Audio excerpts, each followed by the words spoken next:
Salut à tous, on se retrouve pour l'épisode 1627 du Zap Image. On commence aujourd'hui en ce 31 octobre avec quelques anniversaires. Tout d'abord, le joueur anglais Marcus Rashford y fête aujourd'hui ses 24 ans, bon anniversaire à lui. Il y a aussi la jeune pépite espagnole du FC Barcelone, Ansu Fati. Il fête aujourd'hui seulement ses 19 ans, le nouveau numéro 10 de cette équipe blaugrana. Et pour finir, le joueur des Glasgow Rangers, Tavernier, très bon défenseur droit, il fête lui aujourd'hui ses 30 ans. Ensuite, on va parler de l'équipe promue en Italie, l'équipe de Venise, qui avait déjà dévoilé 3 magnifiques maillots. Et hier, elle a dévoilé son 4e maillot pour cette nouvelle saison. Encore une beauté. On espère vraiment le maintien pour cette équipe de Venise, bien sûr. Objectif maintien pour cette équipe en Serie A. On va prendre cette fois-ci la direction de l'Espagne. On va parler de Eduardo Camavinga et Lorena González. Une journaliste espagnole révèle avoir été virée par la chaîne TVE en raison d'une remarque raciste sur Eduardo Camavinga. Donc elle avait dit, les gars, que Camavinga était plus noir que son costume. Que c'était pas du tout passé, bien sûr, en Espagne. Et on peut voir que ces derniers jours, elle a été virée. Donc bien sûr, tant mieux. Et toujours avec les problèmes de racisme dans le football, donc la Liga a décidé de porter plainte suite aux insultes proférées par un supporter de Barcelone. C'était la semaine dernière, lors du Classico, à la rencontre de Vinicius Junior lors du Classico au Camp Nou. Donc il y a un supporter qui a envoyé des insultes racistes envers Vinicius Junior. Donc la Liga a porté plainte contre ce supporter. Ensuite, quelques infos concernant le Real Madrid. Donc officiel, la Liga a dévoilé les dates et horaires de la 14e journée de championnat. Et du coup, le Real Madrid affrontera l'équipe de Grenade le dimanche 21 novembre à 16h15 du côté de Nuevo Los Carmenes, donc le stade de Grenade. Et le match contre Bilbao qui avait été reporté la semaine dernière, enfin il y a 2 semaines plutôt. Donc le match reporté entre le Real Madrid et l'Athletic Bilbao, donc le match normalement qui devait se jouer lors de la 9e journée, se jouera du coup le mercredi 22 décembre, 3 jours avant Noël. Ensuite, toujours avec le Real, donc a bien avancé concernant la signature de Paul Pogba l'été prochain. Donc avant-hier, j'avais dit que Manchester United avait pris la décision de ne pas prolonger Paul Pogba. Donc Pogba normalement devrait quitter cette équipe de Manchester en fin de saison. Et le Real Madrid aimerait vraiment recruter le milieu français gratuitement. Bon, certainement lui donner une prime à la signature, s'il venait à signer gratos du côté de l'Espagne. Voilà, le Real est vraiment présent sur le dossier Paul Pogba. Ensuite, on va parler de Zidane, actuellement toujours en vacances Zizou. Et alors que Zinedine Zidane ne semble avoir des yeux que pour l'équipe de France, Jérôme Roten estime que celui-ci fait une erreur en attendant son heure de prendre l'équipe de France. Donc sans club depuis son départ du Real Madrid en fin de saison dernière, Zinedine Zidane profite de son année sabbatique, ne souhaitant pas se précipiter pour relever un nouveau challenge. Il faut dire que le champion du monde 98 aura en tête de reprendre en main l'équipe de France après le départ de Deschamps, pourrait intervenir à la fin du mondial 2022 au point même de refuser une offre de Manchester United, on en a parlé il y a quelques jours, où Ole Gunnar Solskjaer est actuellement sur un siège éjectable, un choix qui a du mal à comprendre Jérôme Roten. Donc il a dit Zidane fait une erreur en attendant l'équipe de France parce qu'il n'y a aucune certitude que Deschamps arrête après la Coupe du Monde au Qatar, ainsi regretté l'ancien parisien sur les ondes de RMC. Rien n'a acté, peut-être qu'il aura envie d'aller chercher l'euro qui lui échappe depuis qu'il est à la tête de la sélection. Toujours avec Zidane, donc très grand entraîneur bien sûr Zidane, et très grand footballeur dans le passé. Et regardez le top 10 du Ballon d'Or 1998 quand l'équipe de France avait remporté sa première Coupe du Monde. Et bien sûr Zidane, double buteur en finale, avait reçu ce Ballon d'Or devant Suker en 2e position, Ronaldo R9 3e, Owen 4e, Thuram 7e ou même De Sailly 10e. Toujours avec le Ballon d'Or, cette fois-ci le Ballon d'Or en 2003. Et c'est le Tchèque Pavel Nedved qui avait remporté ce Ballon d'Or devant Thierry Henry. Il avait terminé en 2e position, Maldini 3e, Buffon 9e. Ou même Zinedine Zidane avait terminé une belle position à la 5e place. Ensuite, on va parler de Cristiano Ronaldo. Donc il était très sérieux. Donc en novembre 2017, il avait fait la une du journal L'équipe et il avait dit je veux 7 enfants et autant de ballons d'or. Et vous savez qu'avant-hier, ça a été dévoilé sur son compte Instagram qu'il attend encore 2 enfants, donc il va faire 6 enfants.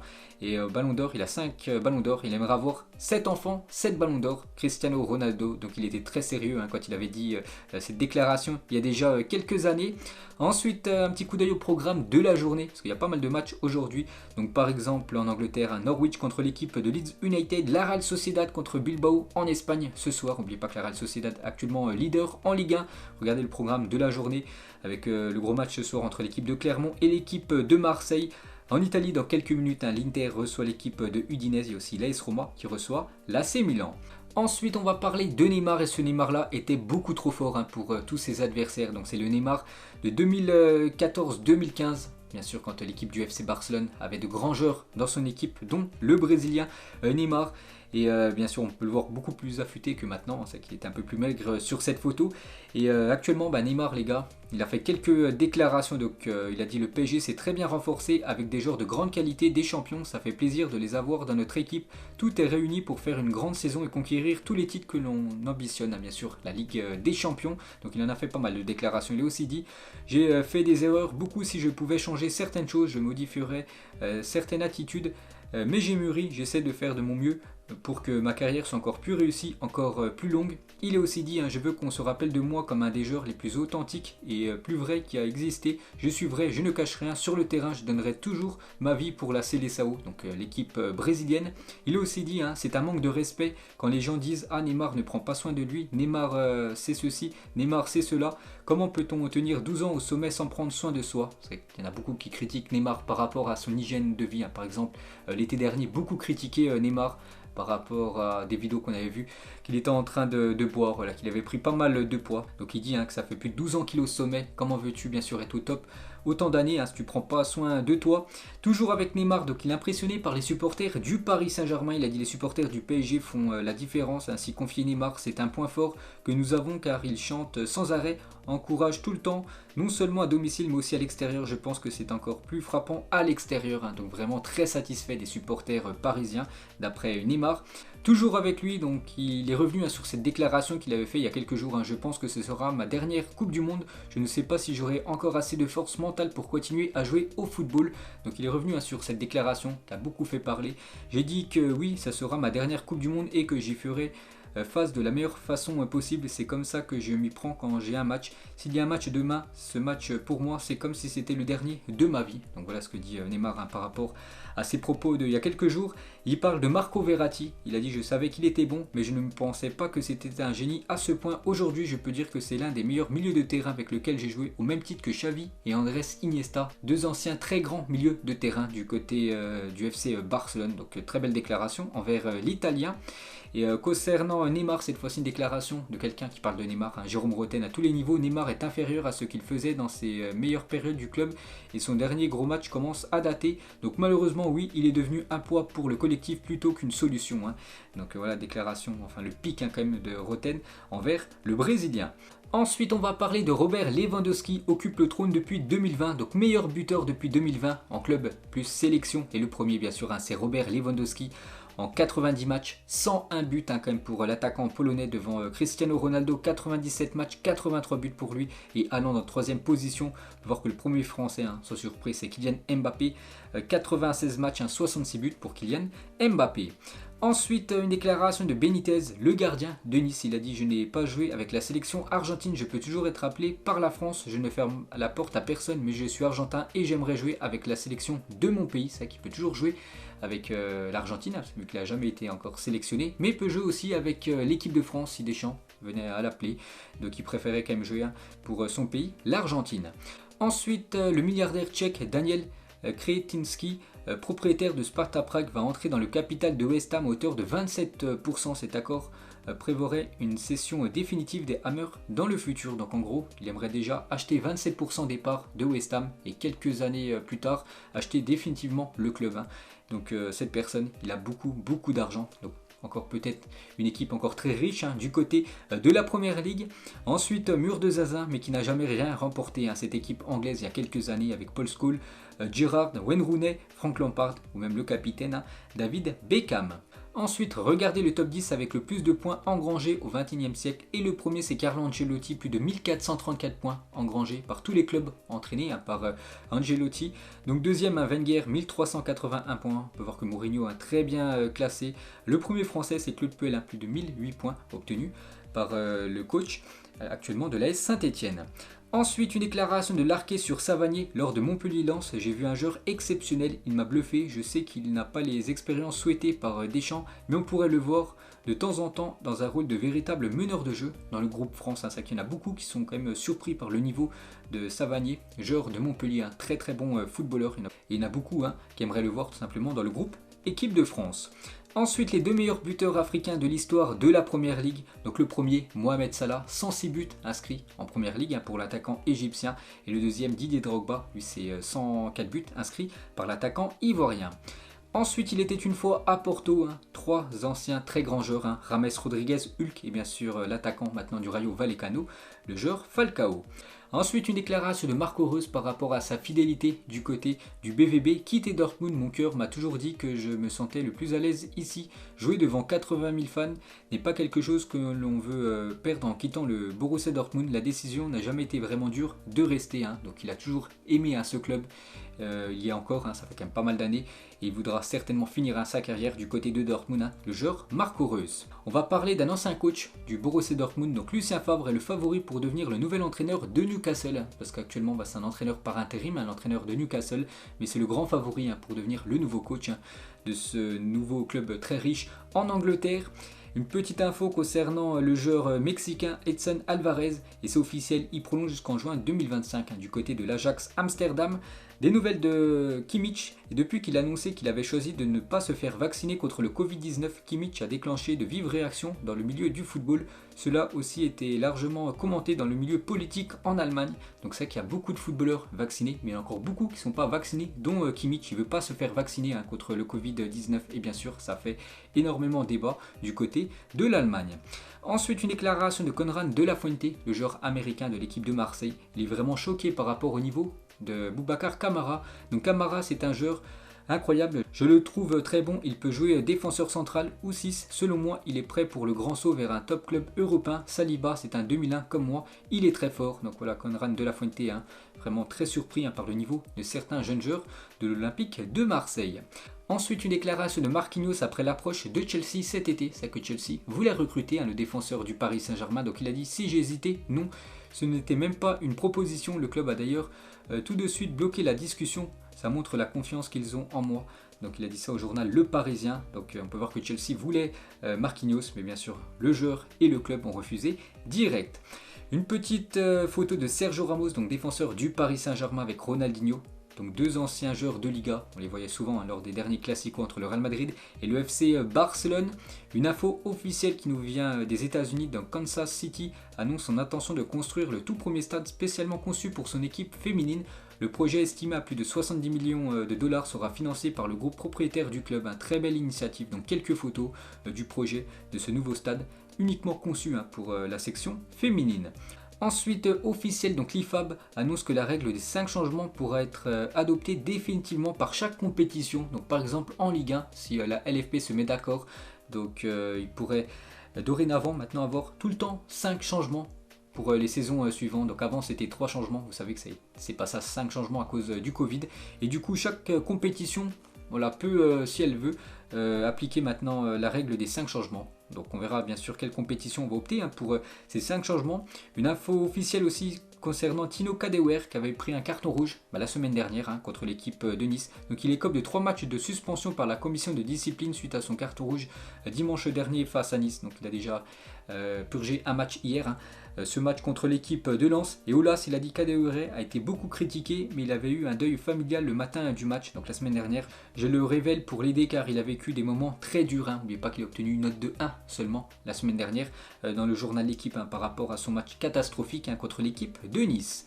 Ensuite, une déclaration du regretté Johan Cruyff qui nous a quitté déjà il y a quelques années. Il a dit le problème dans le foot, c'est que être décisif est toujours assimilé au fait de marquer des buts. J'avoue que ça me rend un peu triste parfois pour les gardiens qui n'ont pas la reconnaissance qu'ils méritent et pour les défenseurs. Donc la preuve, le ballon d'or. Voilà, souvent le ballon d'or est donné à un joueur offensif, que ce soit un buteur ou un ailier, très rarement aux gardiens ou aux défenseurs, parce que bien sûr dans le foot on regarde plus ceux qui marquent que ceux qui réalisent soit des arrêts ou soit des gestes défensifs.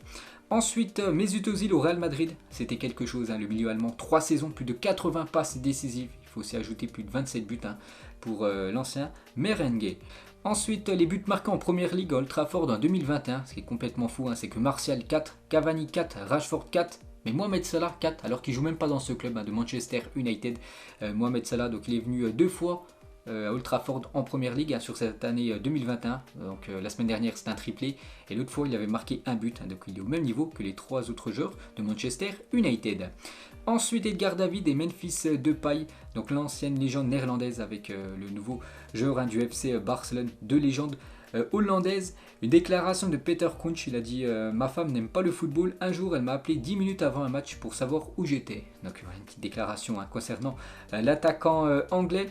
Des nouvelles de Dario Benedetto, il a dit le Vélodrome c'est puissant, vraiment puissant, s'il y a bien quelque chose qui représente l'OM, ce sont ses supporters, son stade plein, cette ambiance si belle, j'espère avoir la chance un jour de rejouer au Vélodrome. Donc n'oubliez pas qu'il est prêté actuellement par Marseille à l'équipe de Elche. Et voilà, il aimerait tout simplement réintégrer le groupe marseillais et essayer de s'y imposer. Ensuite, la saison 2013-2014 de Yaya Touré était tout simplement exceptionnelle. 20 buts et 9 passes décisives en 35 matchs de Première Ligue. Pour un milieu de terrain, c'est quand même énorme. Donc il avait alors fini 3e meilleur buteur du championnat en tant que milieu de terrain. Vraiment une énorme saison pour le joueur ivoirien.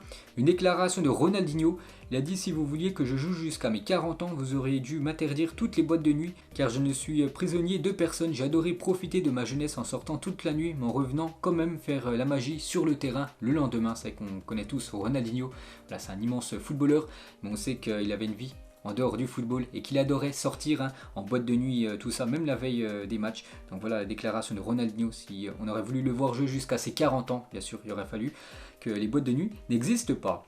Ensuite, une déclaration d'Aurel Di Maria sur l'équipe du Paris Saint-Germain actuellement. Je crois que cette équipe est très similaire à ce que j'ai connu au Real Madrid en 2014. À ce moment-là, CR7, Gareth Bale ou Benzema étaient à leur meilleur niveau. Et là, Neymar, Kylian et Messi sont aussi à leur meilleur niveau. Bon, je ne suis pas sûr concernant Neymar. Voilà ce que dit Di Maria. Il dit qu'en gros l'équipe actuellement du Paris Saint-Germain est aussi forte que l'équipe du Real Madrid en 2014. Ensuite, une déclaration de Philippe Coutinho sur Eto'o. Donc ces distinctions individuelles ne suffisent pas pour un homme d'un tel talent. Je ne suis pas satisfait de savoir qu'il n'a jamais remporté le moindre prix du joueur de l'année UEFA ou FIFA alors que même Virgil van Dijk l'a gagné en ne remportant qu'une Ligue des Champions. Donc voilà ce que dit Coutinho, un très grand fan et surtout admiratif de la magnifique carrière de l'attaquant camerounais. Ensuite, cette jaquette de PES 2010, Yoann Gourcuff accompagnait Léo Messi sur cette jaquette du jeu PES 2010. C'était sur l'ancienne console de Sony, la PlayStation 2. Ensuite, Cristiano Ronaldo avec la sœur d'Alex Telles après le match de Ligue des Champions cette semaine. C'était contre l'Atalanta Bergame. Ça fait déjà quelques jours. Donc il avait fait une photo à la fin du match avec la sœur du défenseur brésilien. Quelques photos les gars du nouveau flow de Victor Osimhen, l'attaquant de Naples, en mode Burberry, l'attaquant nigérian. Une déclaration de Smith Rowe, donc jeune joueur de l'équipe des Gunners. Pour moi, jouer pour Arsenal, grandir en tant que fan d'Arsenal et avoir ma famille autour de moi, c'était facile. Si Arsenal veut de moi pour le reste de ma carrière, alors je vais rester ici pour toujours. Donc ça a été un grand fan de Arsenal quand il était très jeune. Il joue dans son club de cœur et pourrait bien sûr faire toute sa carrière du côté des Gunners. Une déclaration de Hugo Lloris, il a dit « Je sais que je suis dans les dernières étapes de ma carrière, il me reste, je ne sais pas, 3 ou 4 ans devant moi. Je sais que je dois encore plus en profiter qu'avant parce qu'un jour cela va s'arrêter. » Il sait que bientôt c'est la fin de carrière, il a 34 ans, Hugo Lloris, et il dit encore 2, 3, voire 4 ans encore au niveau international et après bien sûr il prendra sa retraite. On va parler de Amazon qui diffuse actuellement la Ligue 1. Donc Amazon compterait près de 1,4 million d'abonnés à son offre Ligue 1. L'an dernier à la même époque, Mediapro, vous vous souvenez, le groupe qui avait complètement floppé, en revendiquait 600 000.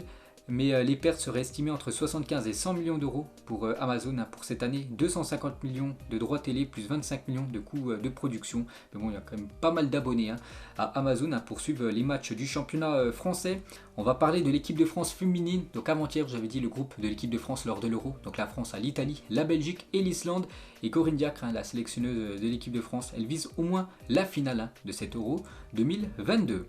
Et on finit les gars ce Zap Image aujourd'hui avec 3 duels. Donc on commence tout d'abord avec les meilleurs joueurs de Manchester United et Liverpool sur la dernière décennie. Donc vous mettrez en commentaire à chaque fois pour vous laquelle est la meilleure équipe.